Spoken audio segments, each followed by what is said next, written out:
everything will be recorded. So stereochemistry, you know this, the molecules in organic chemistry are not just linear or flat molecule. They are having three-dimensional structure. So, and and that brings about all the mystery of chemistry. Nature, you find so beautiful nature, and it is so, the mystery in nature is to a great extent is owe its beauty to stereochemistry. So first thing, what I had taken the last in my last class also, it was done in a hurriedly because in a hurried way uh, because that introduction and other things were going on. So again, let me just come back. So stereochemistry in nature is full of there is full of examples, but I'm just taking a few. Say we come to our own daily life. We take rice every day. Cow take grass, or the grazing animals, they take grass. If we see rice is nothing but it contains starch. That is what is needed. And for those animals which take grass, they are getting cellulose, because grass contains cellulose. Grass is plants. The plant material cell wall is made up of cellulose, so it is mostly cellulose. But if we see the composition of starch and cellulose, both of them are made up of glucose. So both of them are polymer of glucose.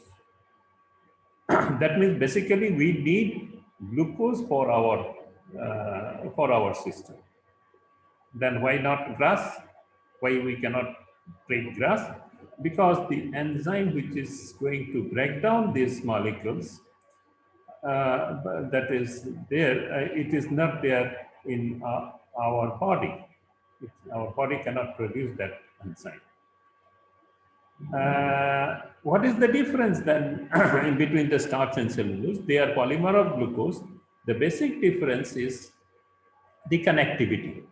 The connectivity, the steric connectivity. You find here, I'm using this pan. I'll have a board here. This pan is there, yes. Okay. Now this is a glucose molecule. You know the structure. Already you know what is the structure of glucose.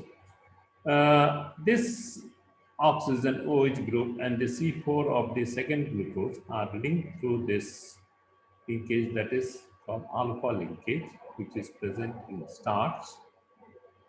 But when we come to cellulose, this is linked to this other bond, which is an equatorial bond. The other bond is this way. In this case, the other bond contains hydrogen. But when we come to this one here, cellulose, this is linked through this oxygen bridge is through equatorial bond, which is called beta linkage. In case of starch, it is alpha linkage. So that much of difference is there. The enzyme which is present in our body can identify this linkage. So it can break down into all these polymers into glucose. But it is not, it cannot identify this beta linkage, so it does not. So we cannot digest. But animal bodies, they can produce cellulase, the enzyme which can identify this beta linkage. And for them, they get glucose from there. Right? So this is one thing that we see here. You see here, in nature, carbohydrates are very important molecules. All carbohydrate molecules are made to have D configuration. What is this D configuration? I think you know it. All the naturally occurring sugar molecules will be having D configuration. This D configuration, this OH group is on the right hand side here. Say this is glucose, this is fructose, this is galactose, this is ribose, which is there present in RNA and DNA. This is galactose, which is present. So all of them are having this D configuration. Okay. Coming to now amino acids, which are part of the protein molecule. Protein molecules are made up of amino acids. All amino acids, we have got 20 different naturally occurring amino acids, which makes up the protein structure, protein composition, protein. So here, all of them has got a chiral center, which is the asymmetric center here, except glycine, where this R also will become H, is going to be optically active. But all of them has got L configuration. What is L configuration? This becomes D configuration, while this NH2 group goes right hand side, and it is L configuration. The NH2 groups comes on the left hand side. Okay, we'll see this one. Now, you see, nature interacts with the molecules stereospecific. We'll know about this one. Here, this is a molecule which is actually used as a medicine, was used as a medicine, that is thalidomide. Thalidomide. Now, medicine, most of the medicine, but rather 99.9% maybe of the medicines are organic molecules. And if we say organic molecules, these molecules which are there present are at least one chiral center will be there. So there will be arrangement, different steric arrangement of this. Now, this medicine was discovered in 1960s. In 1960s, it was developed, and it was used against expecting the mothers who are expecting babies. So they were given this medicine to get rid of one symptom that is found in what is called morning sickness. But what is found, what we find that after this, it was found that those women who took this medicine, after the babies were born, all these babies were found to be deformed babies, deformed in hands, deformity in hands and legs, limbs deformity. So it happened in 1960s. That means, and some of them are still alive. So if they are born in 60, what is the age now? Now it will be of the age of around 60 years. Some of them are still living, and you find them if you Google in Google now also thalidomide tragedy. This is also a big tragedy that happened with the humankind. This is now what is the problem here? This molecule which is there, this the chiral center which is here at this, the S configuration is found to be acting against morning sickness. But the R configuration, the other isomer, is found to be harmful to the fetus. And because that time the rule was not strict, these isomers were not isolated and given. They were given as their mixture of R and S. So S was responsible for its getting rid of the sickness, but R was harmful to the fetus. So it has deformed the fetus, and the babies were born with a deformity. So this is a big episode. After that, the rule became very strict. It also happens, actually, this also suppose only, now this is also the chemistry shows that if it is given as S form also, in the system it also becomes RNS mixture because of this carbonyl group here. Why this happens, how this happens, this one you should understand. We'll understand it later. Now here you find here these two molecules, limonene and plus limonene and minus limonene. Both of them are present. One of them is present in lemon, other one present in orange. And you find that two things are of different flavor, is not it? The scent of lemon is different from that of the orange. But they are same compound with the two different stereoisomers. So these are plenty of examples like this. Now here we find that sugar-free. Sugar-free is given as the substitute of sugar. Those people who suffer from diabetes and all, instead of sugar, they take something called sugar-free. The molecule of sugar-free is aspartame, and it has got these chiral centers here and chiral center here. Now this isomer which is there, where this H is above the plane, it tastes sweet, but in the other isomer, it tastes bitter. Now you see, this is the beauty of this. Many medicines. So this is an amlodipine, which is a medicine given to hypertension, against hypertension, high blood pressure. The S isomer, the S configuration, is found to be 1,000 times more potent than the R isomer. So these are some of this. So the stereochemistry plays a very important role in our life, and it is also there. So we have to understand what is this stereochemistry, what are these different ways the molecules are arranged, how to name them, how when a reaction takes place, how these isomers are formed. Okay, here, nucleic acid, the thiamine and adenine, thiamine base binds with adenine and cytosine is to guanine. It is never outside this. Suppose thiamine will not join with guanine. Why? Because the structural compatibility, the geometry is perfectly fitted here. And for this one, and that makes all your genetics, science of genetics, the mystery of genetics that is found today. Okay, so these are some of the,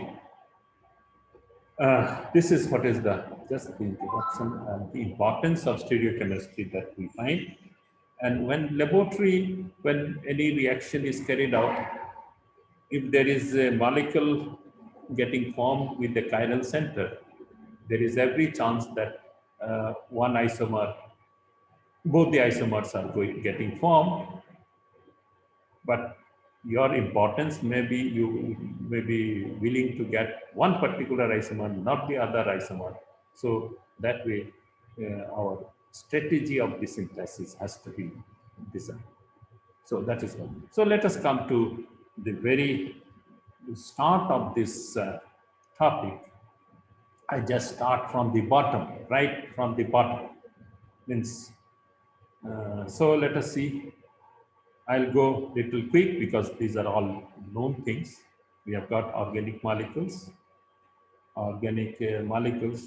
so carbon compounds, alkanes, all saturated, alkenes, this double bond, alkynes with a triple bond. What is the difference here? They are having different types of hybridization. As a result, they have got different geometry, right? What is this? These are all sp3 hybridized carbon atom. Here it is sp2, here it is sp. And what is the geometry? What is the geometry? When it is sp3 hybridized, the geometry is tetrahedral. How do we represent tetrahedral? Because what is a tetrahedron? Tetrahedron is a three-dimensional structure. And these four atoms that are there around this tetrahedral carbon, these two bonds which are written with the normal line. Now, are you sitting with any pen and paper, or you are just there without anything? Hello? Yes, sir. Sir, we have. You must sit down with pen and paper. You cannot just come and listen here. This is nothing, this is a simple classroom teaching. Whatever points are being told, you should write down quickly. This is how we represent this structure of a tetrahedral molecule. So these normal lines are in the plane of the paper. Suppose this is the paper, the surface of this screen. This is there.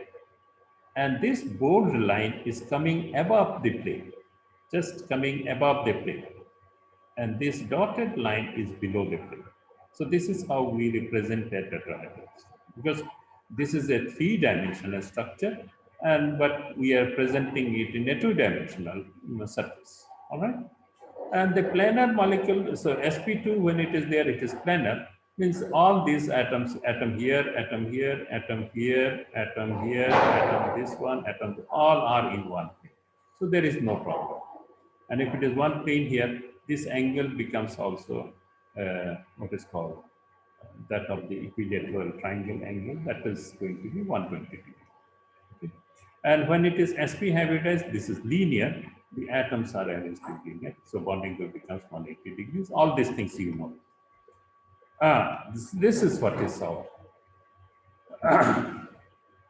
all these different molecules which are there are represent, because when we say tetrahedral structure, we cannot rather always write the molecule structure of the molecule in a tetrahedral form. So what is done? These molecules are represented by different type of projection structure. This is projection. What is projection means? Projection means just, you can say in a loose sense, you can say the shadow, or it is the impression, not the actual present actual one, but it is a this is the term used is projection. Okay. Suppose you have got an inclined plane here like this. What is the projection of this inclined plane? You will just drop a perpendicular here. So this becomes the projection of this. This line becomes the projection of this actual line. All right. So the projection is, you can say, the impression. And we have got different types of projection. One is called Fisher projection, Wedge projection, Sawhorse projection, Newman's projection. And when we go to carbohydrate chemistry, that is another projection called Howard projection. I think all of you are acquainted with this. You know it or not? It is only 10 minutes left. So we are. Hello. Question, Hello. do you know it or not? Fisher projection? Hello? Yes, sir. You know? Sir, No, sir. No, sir. Who is no, sir? Wedge projection, Jananiki. Source projection, ki is Jananiki. Sorry, I should not talk in other language other than English, because there are so many students, those who don't understand the local language. Anyway, sometimes it comes out automatically. You know it or not? If you know it, I'll go very fast. And if you don't know, I have to go slow. Which one you want? Hello? You want me to go fast or you want me to go slow? Slow, sir. please go slow, sir. Actually, our concept is not clear You are not about all this. Yes. If you don't, We are familiar with these names, but you our are familiar concept is with not only clear, the sir. names. Now you see. Yes, sir. But concept is not clear, sir. Okay, I got it. Acha, just listen. This is, if you don't know this, your stereochemistry will become zero. I'm telling you. You cannot understand stereochemistry without having a full understanding of this different projection structure. Not only that, how to convert one to the other. How can you convert Fisher projection to Wedge projection to Newman's projection, or this one to this one, or this one to this one? These are important. Not only you should know this, what are this projection, that is very simple thing to know, but how to convert them one into the other. That is important. Got it? Tell me, what is the Fisher projection? How do we see? Suppose we methane, CH4. Methane is CH4, right? In Fisher projection, how do we write in Fisher projection? How do we write methane in Fisher projection?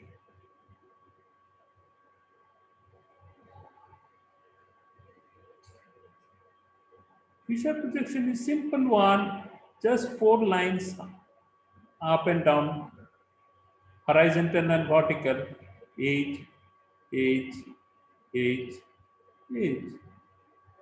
Horizontal line and vertical line. That makes the Fisher projection. That is the simplest. Now, when we write Fisher projection, what is the angle? It is shown here 90 degree. But what is the actual angle in methane? Between the carbon, what is the actual angle? What is the actual angle in methane? 109. 109.5 degree, right? But when you write projection structure, the angle is shown as 90 degrees. So it is not the real one, but we are just representing it this way. So this is the projection. Okay, let us come to the next page. You find here, this is Fisher projection. Just see, suppose we have got methane, we can write it this way.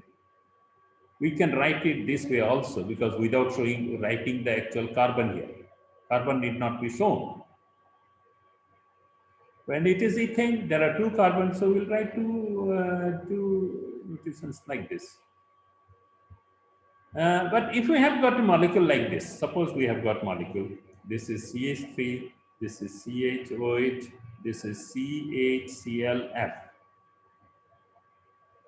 How to write? We can write it in all different ways.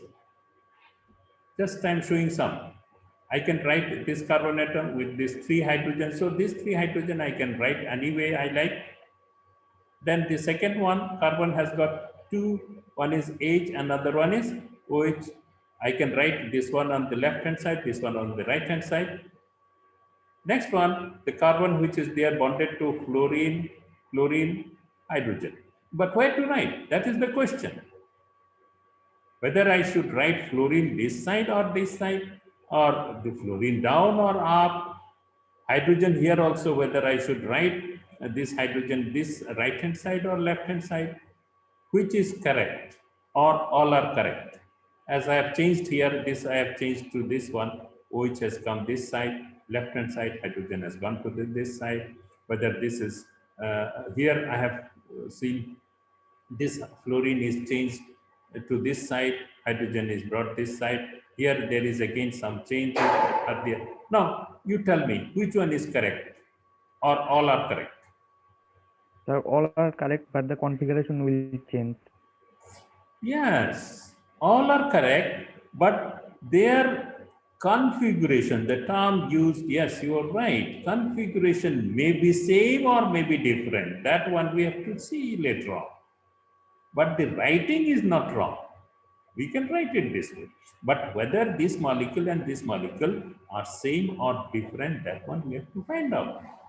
Okay. So because we are just talking of Fisher projection, I'm just leaving it here. So we can represent any structure of this molecule. And this is the simplest projection structure that we use. Is not it? Yes or no? Most of the time when we write down the structure, show the structure, we show it in terms of Fisher projection. Yes or no? Tell Yes, me. sir. Yes, sir. Okay. Coming to now wedge projection. Oh, sorry. This question has come because I wanted to pose that question. So this question mark is there. Now, wedge projection. Now, wedge projection is somewhat very close to your real structure.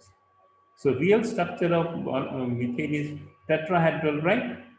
Real structure of methane is tetrahedral. So, how do we write this tetrahedral? But this is also projection structure, remember, because we are writing a structure which is 3-dimensional, but we are writing in a 2-dimensional paper, two-dimensional surface. So this hydrogen and this hydrogen, they are in the plane of this surface. and this is above the plane and this is below the plane. You got it?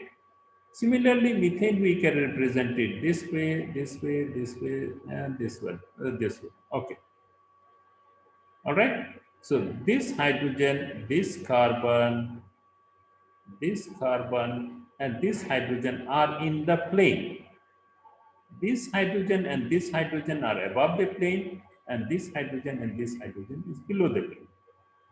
Now here you see it is more or less it is visible. Now here what we find, this angle and this angle, all angles are equal. And what is the bond angle here? It should be 109.5 degrees. All right? Yes or no? Yes, sir. Yes, Okay. sir. Okay. Now my time left is only 1 minute 50 seconds. So I am now, before I go to the next part, I'm just stopping this share, and you will join, again I'll give the connection and you join immediately with the same link. I find here there are how many? 27 people present. 27 means including me, so it is 26 basically. Why the number is less, I don't know. If they are not coming, it is their loss. I'm not the loser. So I stop here. You join again. All right? You understand? Okay. Okay, sir. Yes, sir. Okay, sir.